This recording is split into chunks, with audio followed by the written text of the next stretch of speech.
Aurora's dangerous attacks. What a clutch move. Now Lancelot and Freyr coming in hot. Cloud activates his devastating ultimate and eliminates both of them. Cloud switches positions with the mirror image once again to dodge another of Johnson's attacks. Cloud eliminates Aurora and Layla as they attempt to escape. Johnson's rushing back into the skirmish, but is no match for Cloud's hit-and-run shots. Wow, a pentakill. And that's Mobile Legends' latest hero, Cloud, coming soon for 599 diamonds or 32,000 battle points. Make sure to take advantage of the 30% launch week discount. And until next time, we'll be seeing you in the Land of Dawn.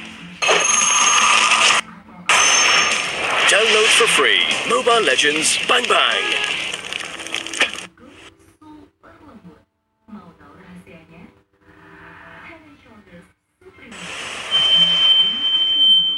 Hi everyone, we meet again in this new episode of Mobile Legends Hero Spotlight. In this episode, we will introduce Aldo, the contractor, who swore to protect the ancient maze of Minos. As the leader of the Minoan Guard, Aldo swore to protect the maze of Minos for his entire life. Unfortunately, the gods saw it fit to punish him by changing his bodily form, giving him a grotesquely large arm that struck fear in the people around him. What's scarier is that his arm can gain seemingly infinite power through the souls trapped within it. Needless to say, Aldo is a formidable foe on the battlefield. Overall, Aldo is capable of attacking nearly any enemy on the map. And for his first skill, Aldo activates his arm's latent energy to strengthen his next basic attack. If that attack kills an enemy unit, then Aldo's basic attack damage will permanently increase. What makes the enhanced basic attacks will deal bonus damage against minions, making Aldo a good choice for laning. In fact, this skill is Aldo's primary DPS skill. We recommend everyone to solo a lane in order to accumulate as much damage enhancements as possible, thus allowing Aldo to become a deadly foe in mid to late game. For his second skill, Aldo activates a defensive barrier that makes him immune to all basic attacks and reduces damage from other attack types. When reactivating the skill within 1 second of activation, or when the skill duration ends, Aldo will stun and damage nearby enemy units. Use the skill before charging into a skirmish, and Aldo will most likely survive long enough to use his first skill twice. If the battle feels too heated, taking advantage of this skill's stun effect can be very useful in promoting Aldo's survivability. For his ultimate, Aldo can temporarily gain the field of vision of any one of the enemy heroes. During this time, reactivating his ultimate allows Aldo to lock onto one of the enemy heroes for a strike that damages and knocks back the enemy hero. However, canceling the strike while Aldo is attacking results in additional cooldown time. Use this skill and Aldo can attack any enemy hero on the map, which is indeed very powerful.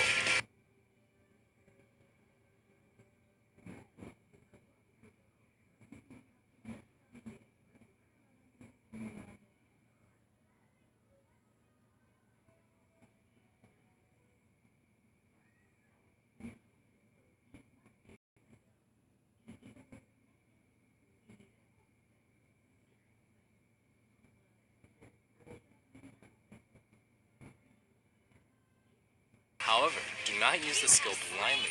For example, it would be better to cancel Aldo's ultimate if he's attacking enemies surrounded by allies. We strongly, and I mean strongly, urge everyone not to feed. As for Aldo's passive, after every 3 attacks, the next attack's damage will generate a shield that absorbs damage, lasting 3 seconds each time. Now here's something amazing. The basic attacks enhanced by Aldo's first skill will also activate his passive. What this means is Aldo can generate a very powerful shield due to the synergy between his passive and his first skill.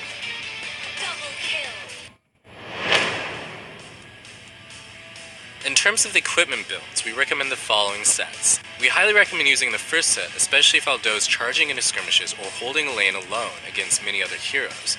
The equipment item Endless Battle works especially well with Aldo's first skill in generating devastating damage output, while Wings of the Apocalypse Queen helps ensure Aldo's survivability when ganking.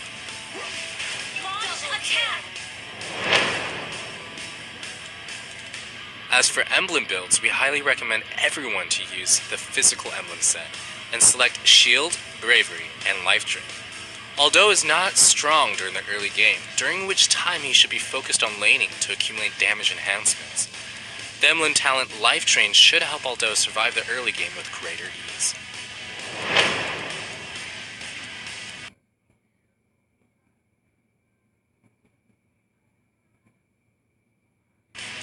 For battle spells, we recommend using Flicker to improve Aldo's ability to chase down enemies in the late game and to survive during the early game. Aldo activates his ultimate and sees the enemy Aurora on her own. Aldo activates a strike against Aurora, who can do nothing but hide underneath the tower. Aldo reaches Aurora. Wow, Aldo activates his first skill and knocks out Aurora. Now Aurora's allies are rushing to defend the area. Leslie is already under the tower, but Aldo chooses not to back down. He activates his second skill to absorb tower damage while he goes after Leslie. Leslie uses her second skill to knock Aldo back under the tower. Now, Aldo seems to be a goner, but no. He uses Flicker to teleport to Leslie and activates his first skill to finish her off. And that's Mobile Legends' latest hero, Aldo, coming soon for 599 diamonds or 32,000 battle points. Make sure to take advantage of the 30% launch week discount. Until next time. Download for free. Mobile Legends Bang Bang.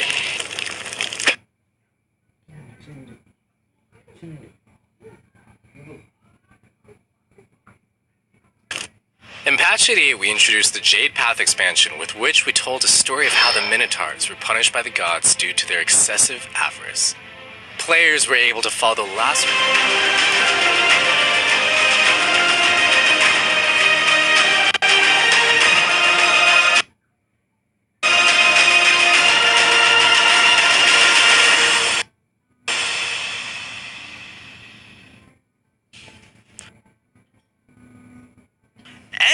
welcome back to Mobile Legends Professional League Season 2, brought to you by Moonton and AGG Network. I'm Eduardo, and this is Fatal 5-Way, and it's great to be casting this up and coming exciting game. Yes, This is the one. Another rematch. Oh yeah, I mean, this is the rematch. I mean, previously, this has been down in the books. That's right. Of history of ML, and this is exciting because I want to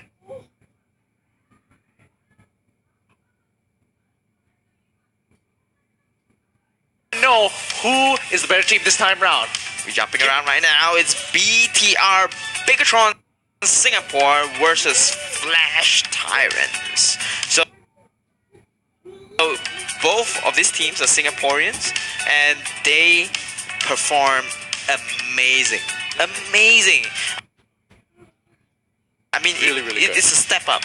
So we have a lot to talk about it, of course, but we're gonna prepare a little bit of surprise for you. So check it out right now.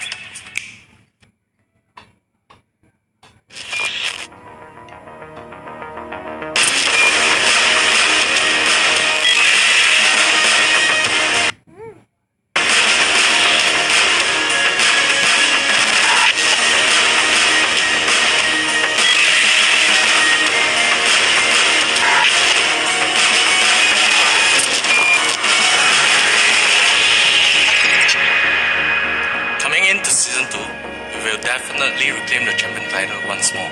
Bring it on.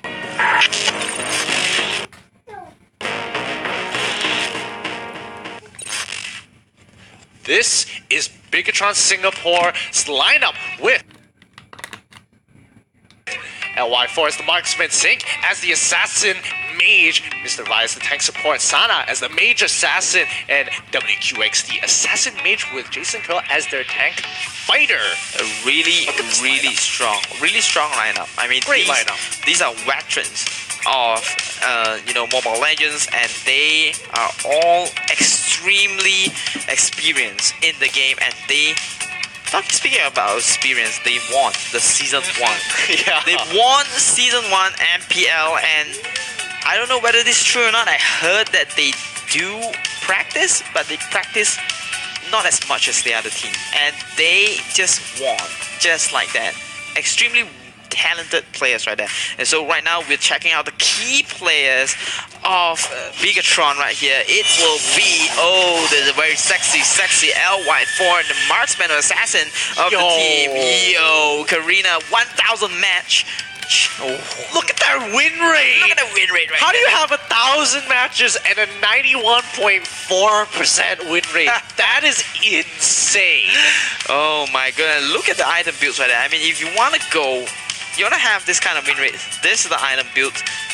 I mean, for the viewers you're watching out there, especially Gideon and I, that wants to copy how our fault does so well. Having that jungle emblem right there, it's a little bit interesting right there. Most Karina would like to go for the magical assassin emblem right there. Oh, definitely. But LY4 does like himself a lot of gold. So having the veteran hunter for himself that gets 40 gold for himself is extremely great. Yeah, and especially if you manage the retribution, you efficiently use it every single time you take a jungle camp. You just instantly get so much more gold than you're supposed to have, and it accelerates you to the first and second item spike. That's right. And that's a great rush. I definitely feel like this build is a viable way of doing it, but it kind of changes the play style in the early stages of the game. Because Mobile Legends is a quick game, and it's supposed to be a quick game, so you have to farm as fast as possible. So, oh boy. Now, not to forget, they're going up against the competitors, Flash Tyrants. Flash Tyrants, and let's check out their video. Right.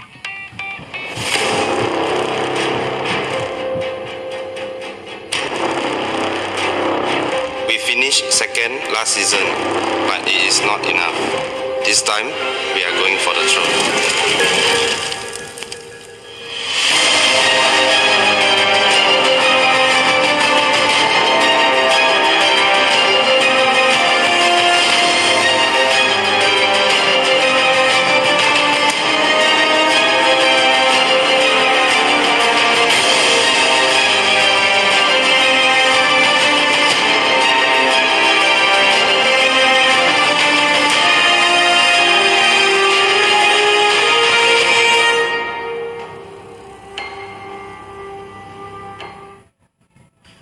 There you have it, Flash Tyrants. You guys can follow their Facebook at Flash Tyrants right now. Mark for the tank and marksman, Obi on Mage Roamer, Aeon with mid lane, Loon playing the multi role, Swan multi, along with CN as well with multi. A lot of multi players right here. What is this? I mean, they're proficient guys. I mean, you've seen them multiple times in many different competitions as well, and they are just, these players are something to keep an eye on. They are very proficient at their heroes.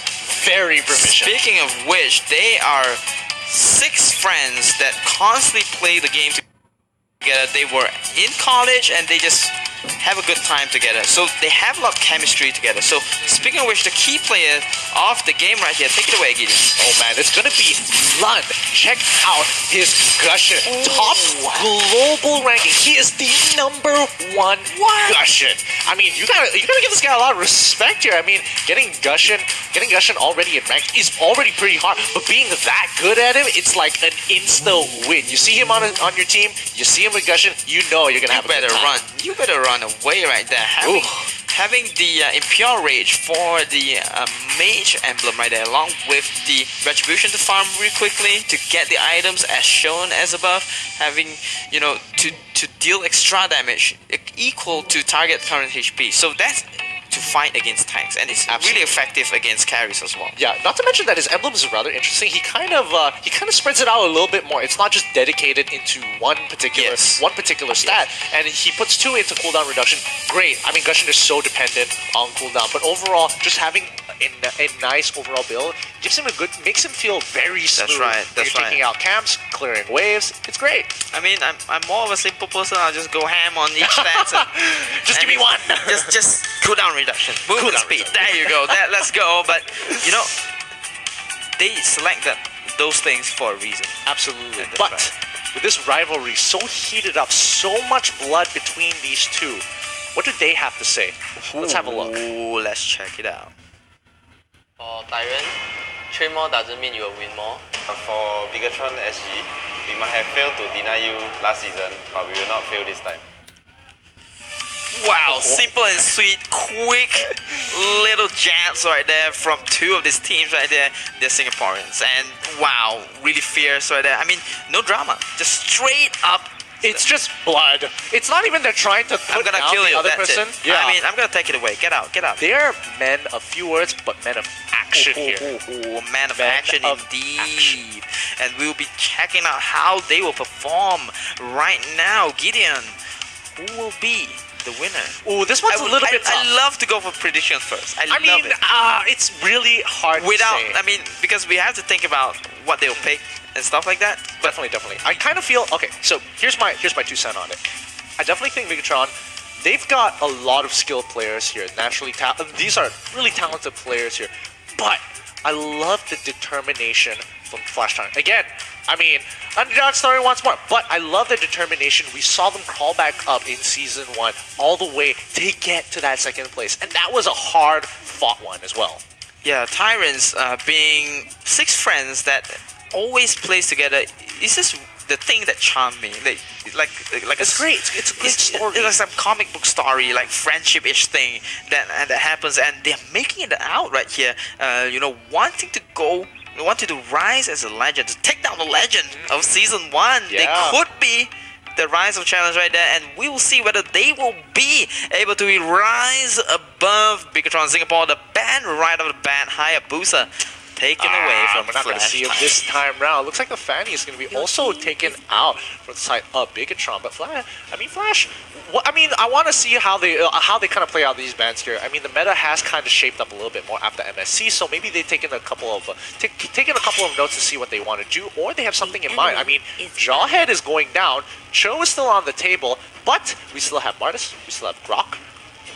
I would say that these two teams plays on another level because they do understand each other as well. Fanny being taken out because of meta as well, but Shan plays extremely well on that Fanny. He performed at MPL Season 1 like crazy, and there's no chance when he picks Fanny. Definitely. I have to agree with you there. But it looks like Selena is going to be picked up for the side of Flash. However, yes, this is what I was expecting to see. Ooh, the Bane is out right here. We didn't see that in the last matchup, right? I agree. I kind of feel that team had their own, their own meta here, play style right there. their own play style. But here, this feels a little bit more concrete, a little bit more researched and well thought of. Because I'm expecting to see Bane here going for that full damage split push, That's right. destroying towers, completely taking over team fights with his ultimate with no worries in the world. And they locked it in without thinking so much. They just knew what they wanted. They just Bane and Cho, let's go, and Flash Tyrant's a little bit hesitant right there, 2 and 5 seconds, goes for the Lancelot. Shan does play a really well Lancelot, but we do have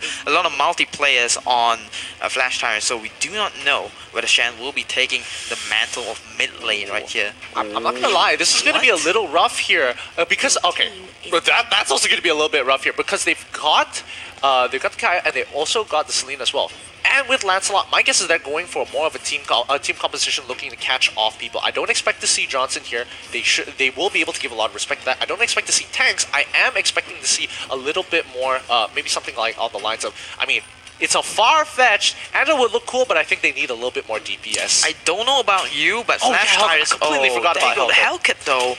I don't know about you, but Flash Tyrant seems to be the more innovative team right here. They've been picking new heroes. They've been picking new heroes like Kaja and Selena right here, and picking some unusual heroes like Alice right here. The innovative picks by to do. But let's have a look here. They've got their emblems already all set up. I think going to go for the invade. That's right. Flash Tyrants with Bigatron Singapore. First game for match number 2. It is a match between Singapore versus Singapore. So let's see how Flash Tyrants will be able to rise from the legends and take out Bigatron as the Season 1 legends. Absolutely. A lot of people down on the mid side.